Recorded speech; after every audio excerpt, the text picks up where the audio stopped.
Welcome to Morgan's video blog, Morgan's online blog in video format. Today I'm here to share with you a starter's guide for fiction writers trying to establish a social media presence, part 4. Yeah, 4. Today I'm going into visual social media, Pinterest and Instagram. I've shared my descent into social media, websites and blogs, and the basics of Facebook, Twitter, and hashtags. So, first up today, Instagram. On this social media, you share an image with a short caption and some hashtags. Once again, I do recommend using the same name, profile image, and short biography that you use on your Facebook and Twitter for that all-important brand consistency. See it in nice big flashing letters. This is a good low intensity entrance into social media to anyone with a smartphone or iPad. Posting 1 to 3 times a week is perfectly acceptable, as opposed to Twitter where you're supposed to do it like 6 to 12 times a day. It gets crazy. You can also interact with people. You can comment on pictures and you can heart other people's profiles. Typically, you share a photo that you've taken, but you can also create images or share memes. It's not really set up to let you share images on a computer because it's an app that doesn't come out for PC. It does easily sync with other social medias, so you can share the link through the app. Personally, I reshare Facebook, but I copy and repost to Twitter and Tumblr because sometimes the image is shown as click here to see more, and I like to have the whole image show up. I don't like to make people go to another site because the odds of them doing that are slim, and I want the most people to see what I have to offer without making them go somewhere they're not inclined to be in the first place. So, how do you do this? Uploading images. Step 1, when you go to upload an image, your current camera gallery will load on default. You can select media folders if you need to, but whichever image you select will be cropped into a square.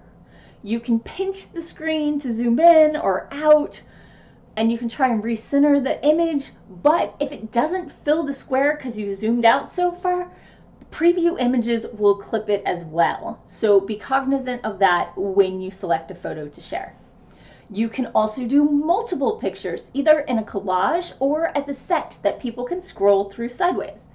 Remember, once again, whatever image is first is what people are going to see in their feed, and they're not going to see the other images unless they take the time to tap it and scroll sideways. The easiest way to interact is to hit heart and scroll and heart and scroll. Other things you can share on Instagram, videos. Everybody loves videos, apparently, which is why I have a blog. Vlog, this thing that you're watching me on. Step 2, the app gives you tons of editing tools. I usually leave them alone, but you can swipe left this way on the tools and all the options will show up. You can change the color, the contrast, the brightness, the focus. Just for starters, there's a lot of options. Step 3, you hit next, and the app is showing you a lot of filters to select from. These are preset configurations of all the editing options you had on the previous tab. You can pick one and then customize it if you really want to. And typically it's suggested to pick 1 to 3 different filters to use and stick with them for that all-important brand consistency. That way, when someone goes to your page, they'll see all the images together and they'll mesh well. And that way, when people are scrolling through your feed, they'll kind of know who probably posted it based on how it looks. Note, you can always hit back if you want to recrop, etc.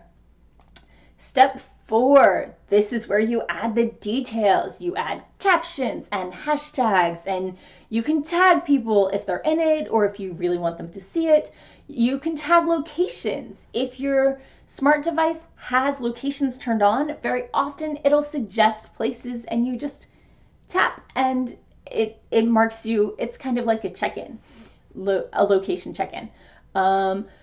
And this is where you select the social medias you want to cross-post to. I have my account linked with Facebook, Twitter, and Tumblr, but usually I just do Facebook.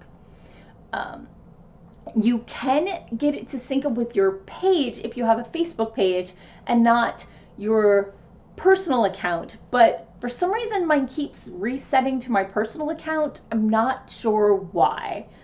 I need to look into that. So, Instagram community, hashtags, and photo ideas. As with Twitter, it will show you the popularity of any hashtag you start to type in and autocomplete your most recent hashtags. Some recommended hashtags are hat tip to Alejandro Life at alejandroslife.com. Hashtag writers of Instagram. These are selfies or pictures of you working. Hashtag mWriting, pictures of your work or of you writing. Hashtag mReading, pictures of the books you're reading. TBR, pictures of what you're reading next, your to be read list. Writer's life, selfies and behind the scenes shots, maybe conventions or workshops you went to. Word porn, images of quotes from others or from your own work. Writer's block, selfies and pictures of what you're doing when you're not writing because you're blocked or not focused at least. Editing, you know what 90% of my writing consists of apparently. Writers follow writers, plural on the writers part and singular on the follow part. This is a recent tag to introduce yourself to other writers on Instagram and to find people to follow and support. One last one, maybe not writing related, but hashtag no filter. This is a way to brag about a photo that turned out really well without even applying a filter. So I use that on occasion. Images used elsewhere. After I drafted this post, I went to look at my Twitter feed and I saw that my local news channel was asking to use a photo I'd shared 3 hours before with accreditation. I swear I drafted this post before I saw that. So apparently that's a thing that can happen. Unfortunately, she opted not to. There were more snow later and more pictures, and maybe she'll use it later this week. We'll see. So that's Instagram. Next up, Pinterest. What is Pinterest? This is a social media where as you browse the internet and you see pretty pictures, you can click to save them to a Pinterest board or folder. You can follow people and see what images they save, and they can do the same for your boards.